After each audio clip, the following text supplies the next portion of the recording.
Imagine losing your home overnight because one woman with a clipboard said so. No judge, no real HOA, just Karen waving her papers like they were law. She believed her voice was louder than truth, her fake rules stronger than any deed, and nobody dared to fight back. But what Karen never understood was that the fiercest guardian of this land wasn't the owner, wasn't the neighbors, it was a dog. And this dog was about to begin a war she couldn't control. Karen's heels clicked on the dirt road, like she owned every inch of it. The sun was hot, the air still, but the sharp rhythm of her steps carried authority. She stopped at the wooden gate, slapped her clipboard against the fence, and raised her voice so the entire block could hear. Attention, everyone! This property is in violation of HOA Section 4. As of today, it belongs to the HOA. Her lips curled in a smirk as she pointed her pen like a weapon toward the land. And since I'm president, it belongs to me. Behind the gate, a low growl answered her. The dog had been watching since morning, ears raised, chest pressed against the wood. His dark eyes followed her every move, his muscles stiff with tension. To him, this wasn't a woman with papers, it was a stranger threatening his home, his family, his land. Oh, hush, Mutt, Karen sneered, locking eyes with him. You're not HOA approved either. Consider this your eviction notice. The neighbors gathered slowly, some leaning on fences, some crossing arms. They didn't believe her rules, but Karen's sharp tongue had kept them quiet for years. When the landowner stepped forward with a deed in hand, his voice shook. Karen, this land's mine. Been mine 20 years. But she laughed, snapping her clipboard open with dramatic flair. Section 9, she shouted. All disputed land defaults to HOA authority. And who decides disputes? I do. She tapped her chest with mock pride, enjoying the gasps. That's called leadership. The dog barked sharply, a booming sound that rattled the wooden posts. Karen flinched, but covered it with a laugh. Oh, please. That mutt doesn't scare me. By evening, workers arrived, men Karen had tricked with promises of payment and influence. They lifted hammers and posts, slamming fresh wood into the ground. Nails clinked, saws screeched, and a new fence rose, slicing through the land. The dog paced behind it, growling every time another board blocked his view. His favorite digging patch was sealed, the trail to the creek shut away. With each strike of the hammer, he felt the walls closing in. Karen brushed the dust from her dress and raised her arms like she'd conquered a kingdom. And that, ladies and gentlemen, is how law and order are restored. She turned in a slow circle, expecting applause. The neighbors only muttered among themselves, shaking their heads. But none spoke against her. The dog's owner stood silent, defeated, while Karen strutted around the fence like a queen admiring her castle. She leaned down, peering at the dog through the slats. Enjoy your last look, Mutt. This is Karen's property now. The dog's chest heaved with a deep growl, eyes locked on hers. She laughed at his defiance, turning her back as if his voice meant nothing. But his stare burned into her like fire. That night, the land lay in silence. The fence gleamed under the moonlight, nails still fresh, wood still raw. But inside, the dog wasn't sleeping. He prowled the new barrier, sniffing, testing, every sense alive. His claws scraped the dirt, tracing the weak points. His ears twitched at every creak. To him, this wasn't just a fence, it was an insult, a wound cut across his home. Karen, across the street, sipped her wine and bragged to a neighbor she'd cornered. Did you see their faces? Pathetic. They can't even fight back. And the dog. Please. What can a dog do to me? She laughed loud into the night, her shadow stretching across stolen ground. But in the dark, the dog lowered his body, paws digging into the earth. Slowly, silently, he carved a hole beneath the fence. Dirt scattered between his claws, his breath steady, his tail stiff with purpose. The deeper he went, the stronger his resolve grew. This wasn't mischief. This was war. By midnight, a gap opened just enough for him to squeeze through. His body slid under, fur brushing against the sharp wood. He emerged inside Karen's stolen land, standing tall beneath the moon. The air smelled of fresh-cut wood and Karen's perfume lingering on the posts. His nose wrinkled. His territory was marked by another's arrogance, and he would not allow it. He paced the land, reclaiming it with each paw step, circling the fence line, leaving behind his own scent, his own defiance. When he reached the center, he stopped, lifting his head high. A single bark split the silence, echoing through the night. It wasn't a cry for help, it was a declaration of war. Across the street, Karen stirred in her sleep. Her wine glass tipped, her eyes twitched, but she didn't wake. She didn't know that the fence she built was already compromised, the land already breached, the enemy already inside. The dog returned to the hole, sliding back under with practiced ease. By the time the neighborhood woke, the fence still stood, but the dirt around it was scattered, claw marks etched into the earth like signatures. Karen would notice soon enough. But for now, only the dog knew. He had crossed the line. He had claimed back what was his. The night ended with him sitting at the gate, chest high, ears alert. His eyes glowed faintly under the pale moon. Karen thought the battle was over, that her clipboard had won. But in his heart, the dog knew this was just the first move. And he was ready for every fight to come. Karen woke to chaos. The morning sun had barely crept across her blinds when a neighbor's voice rang out. "Karen, your fence."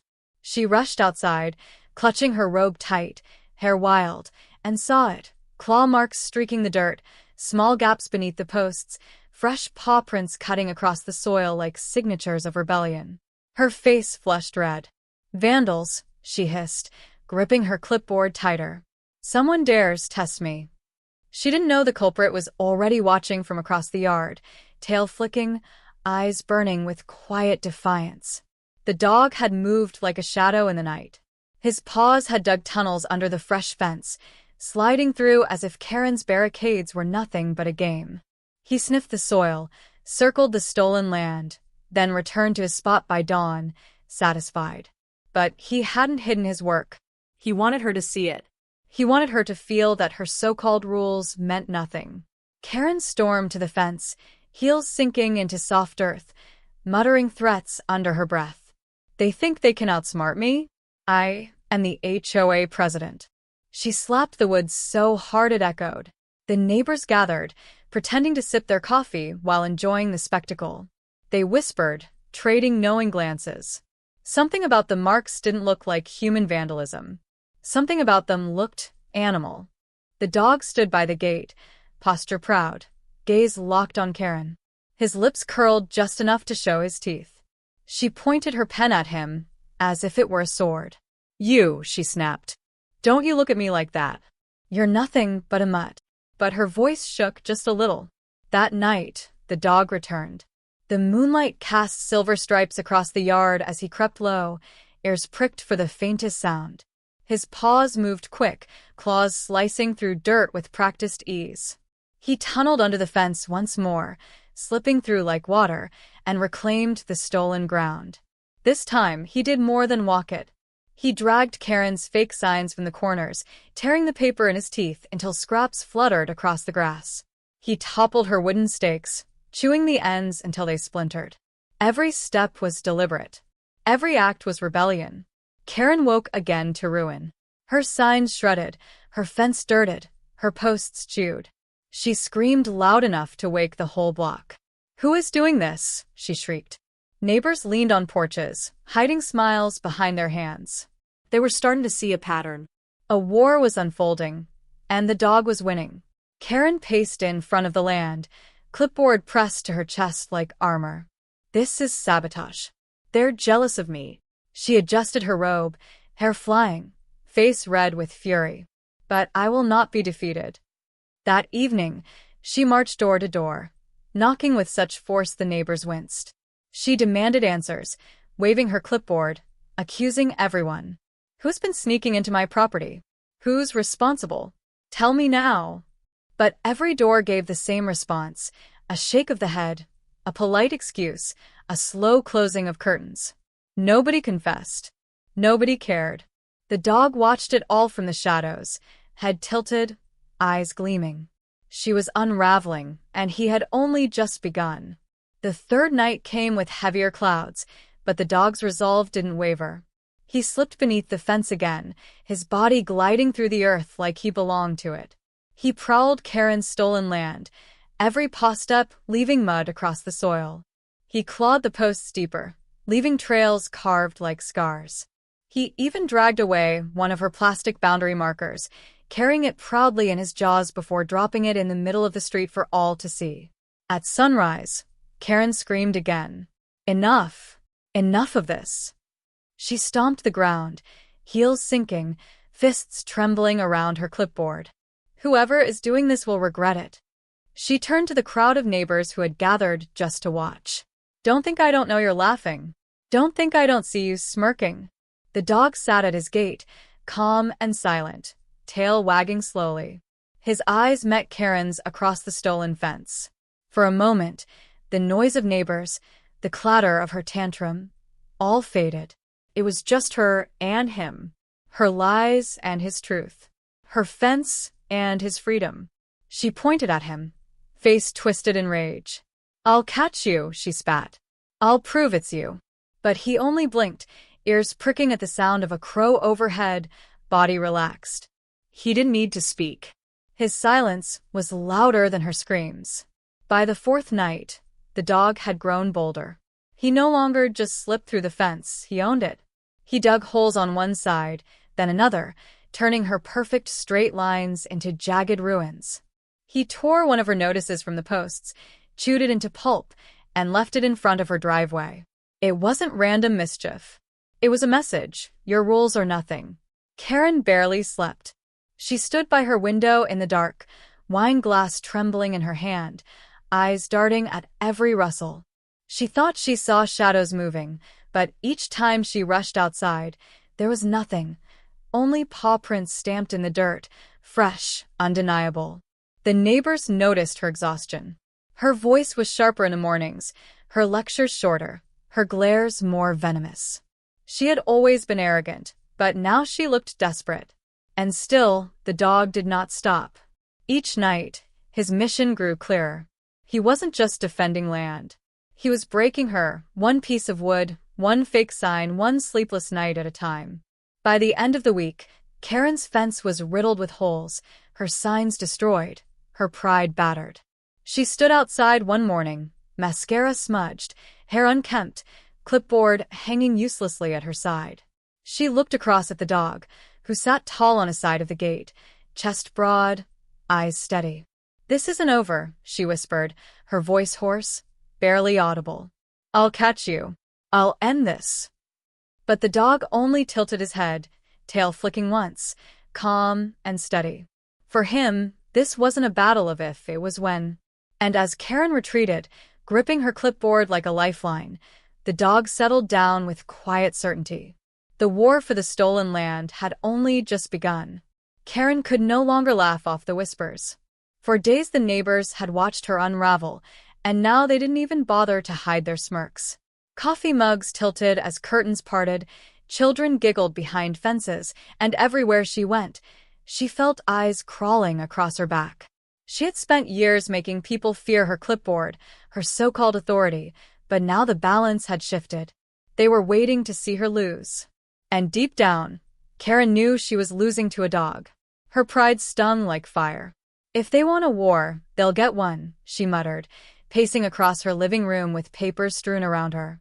She had printed out dozens of fake HOA codes, highlighted passages that didn't exist, and even drafted violation notices addressed to the dog's owner. But paperwork wasn't enough anymore. She needed proof. She needed to catch the mud in the act. That night, she set her trap.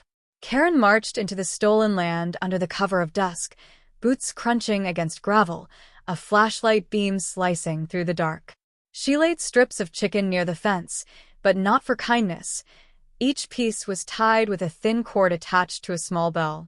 She scattered flour across the dirt, imagining paw prints exposed in the morning light.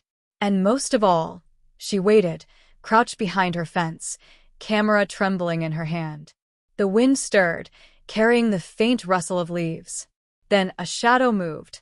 The dog crept low, for glinting silver under the moonlight, eyes locked forward. His paws pressed carefully against the soil, body flowing like water, every step controlled. Karen's breath caught. "Yes," she whispered. "Come closer."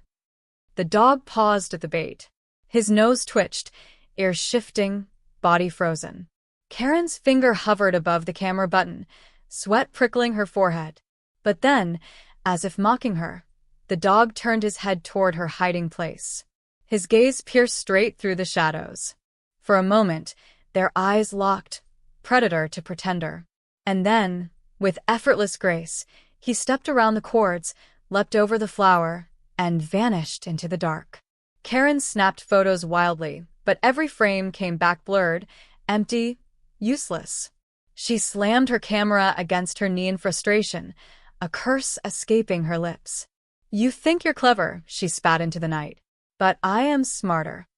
The next morning, her traps lay shredded. The cords were snapped, the bells tangled in dirt, the chicken gone. But what stung most was the paw print, clear, bold, planted directly in the middle of the flower, as if the dog had left it there on purpose. Not multiple prints, not scattered. Just one. A signature. A challenge. Her scream echoed through the neighborhood. Windows opened, heads leaned out. Children laughed from across the street. "Looks like he outsmarted you again," one man called, grinning. Karen's face burned crimson, her nails digging into the clipboard so hard the plastic creaked. She spun on him with venom. "Mind your business," she shrieked. But her voice cracked, breaking in the middle like glass. That day, she doubled her efforts. She bought motion sensor lights, placed them around the land, and even borrowed a security camera from a cousin. She installed it with shaking hands, muttering, "Let's see you dodge this, mutt." By the time she finished, sweat plastered her blouse to her skin, but she felt alive again, fueled by spite. Night fell, and the dog returned. He crouched in the shadows, watching the land now glowing with artificial light. His ears twitched at the faint hum of the camera. He approached slowly, eyes flickering with thought, then circled the perimeter. The motion lights burst to life one by one, bright as lightning, but instead of running, he stopped. He sat right in the beam, tongue lolling, tail swishing across the dirt. He stared straight into the lens, letting it record every second. When Karen checked the footage the next morning, she nearly choked. The video showed the dog sitting proudly in her yard, unafraid, almost regal. The comments from neighbors started instantly. Someone had hacked the feed, leaked the clip online, and now her intruder looked more like a hero. "The guardian of the land," one caption read. "Not all heroes wear capes, some just wag tails." Karen smashed the keyboard in rage, teeth grinding, veins throbbing at her temples. "They're worshipping him," she snarled. "They've turned him into a symbol." She stormed outside, tearing down her broken fence pieces, hurling posts into the trash. Her neighbors watched with amusement, whispers chasing her like gnats. But the dog was not finished. On the fourth night, he advanced further. He didn't just sneak in, he dismantled her traps. He pulled cords loose with his teeth, pawed at the flower until it scattered, tipped over the camera so it pointed at the sky. When she woke and found the mess, she knew it wasn't random. He was telling her, "You don't control me. I control you." Karen's reflection in the bathroom mirror startled her. Dark circles framed her eyes, her lipstick smudged, hair limp from sleepless nights. She looked less like a leader and more like the madwoman her neighbors whispered about. Yet her pride wouldn't let her stop. "He's an animal," she reminded herself through clenched teeth. "And animals can be broken." So she planned her final move. She would set a steel cage, baited with food, hidden under brush. She bought it in secret, loading it into her trunk with trembling arms. If she caught him, she thought, she would march him through the neighborhood, paraded like a criminal, proof that she had won. But fate had other plans. That night, she crouched again, heart hammering, sweat dripping down her temples as the dog approached. He sniffed the air, circling the brush. Karen held her breath, fingers digging into her palms. He stepped closer, paws brushing the edges of the cage. Then, with uncanny sharpness, he stopped. His head tilted, ears swiveling, eyes darting toward her hiding place once again. And then he did something Karen would never forget. He turned his back on the cage, lifted his leg, and urinated directly on her trap. Slowly, deliberately, mocking her. The sound of liquid hitting metal rang louder than any bark, louder than any growl. It was pure humiliation. Karen gasped, clapping a hand over her mouth, eyes wide with shock. She felt the sting of tears, the weight of defeat crushing her chest. As the dog padded away, tail flicking like a flag of victory, she fell to her knees in the dirt, shoulders shaking. The neighbors saw the cage the next morning, reeking, useless.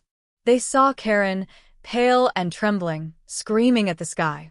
And they saw the dog, sitting at his gate, calm, proud, his eyes fixed on the land as if it was already his. Karen had set traps to break him. Instead, he had broken her. The morning of Karen's downfall began like any other, but something in the air felt heavier. The neighborhood buzzed with whispers, carried from porch to porch. Children giggled as they chalked paw prints on the sidewalks. Parents exchanged smirks over coffee cups. Everyone had heard the stories of Karen's traps, her failures, her screaming at shadows in the night. But today, the truth would no longer be whispered. It would be shouted. And the one to shout it wasn't a person. It was the dog.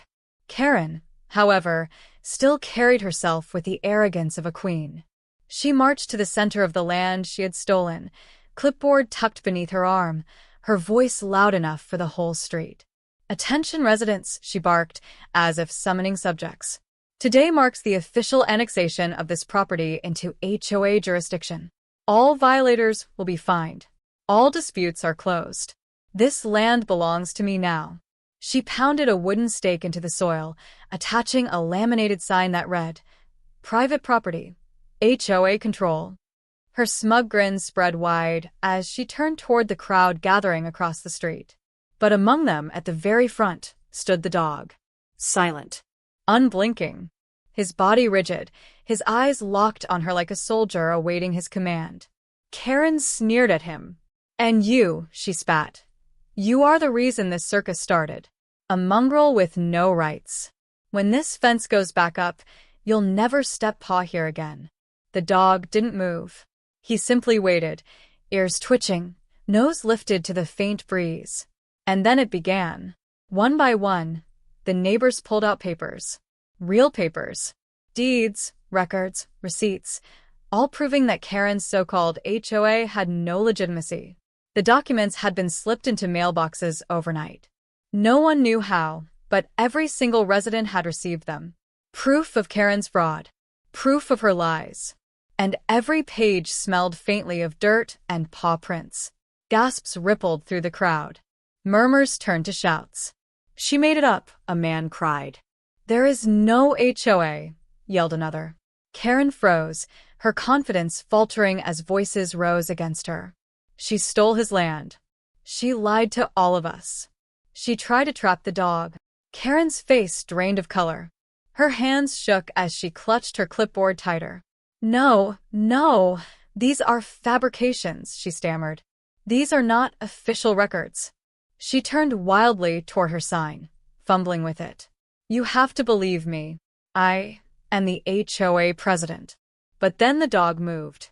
Slowly, deliberately, he padded into the center of the land, his fur catching the sunlight like fire. Every step drew the crowd's gaze.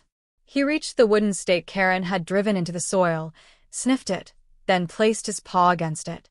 With one powerful shove, he knocked it flat. The neighbors erupted in cheers. Children clapped, adults whistled, laughter thundered through the street. Karen's clipboard slipped from her hands, crashing to the dirt.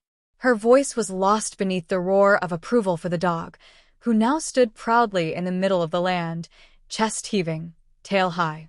Karen lunged for her fallen clipboard, scrambling on her knees, but the dog stepped forward again. His paw pressed down on the plastic, pinning it to the ground. She yanked, desperate, but his weight was immovable.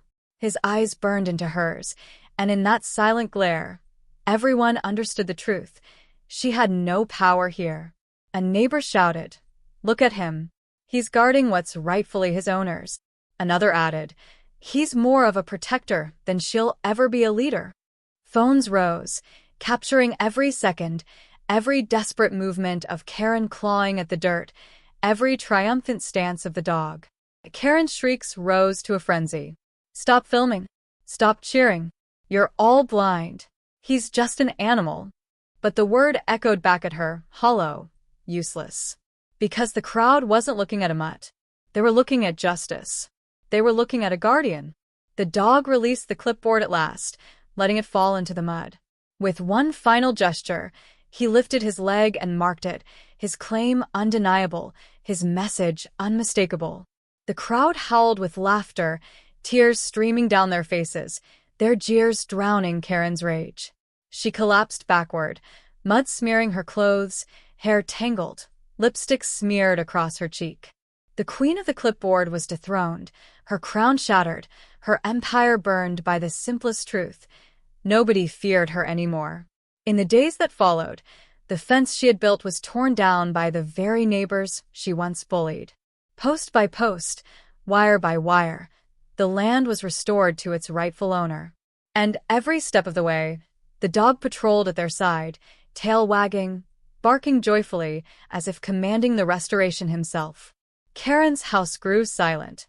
Curtains remained drawn, blinds shut tight. Where once her voice carried through the neighborhood like thunder, now there was nothing but silence. She had become a ghost in her own street, her power stolen by her own lies, her downfall immortalized in the stories the neighbors told. But the dog, he became legend. Parents pointed him out to their children. That's the one who saved the land. Teens joked about him online, editing clips of his defiance with triumphant music. Even strangers from other neighborhoods came by just to see him, the guardian, the hero who had toppled the fake HOA with nothing but loyalty and courage. And every evening, as the sun set over the restored land, he would sit tall on the porch, chest lifted, ears perked, eyes scanning the horizon. He didn't need a crown or a title or a clipboard. His authority was in his presence, his victory carved into the soil beneath his paws. Because in the end, justice had not come from courts or councils, but from a dog who refused to bow. And as long as he stood watch, no one would ever steal this land again.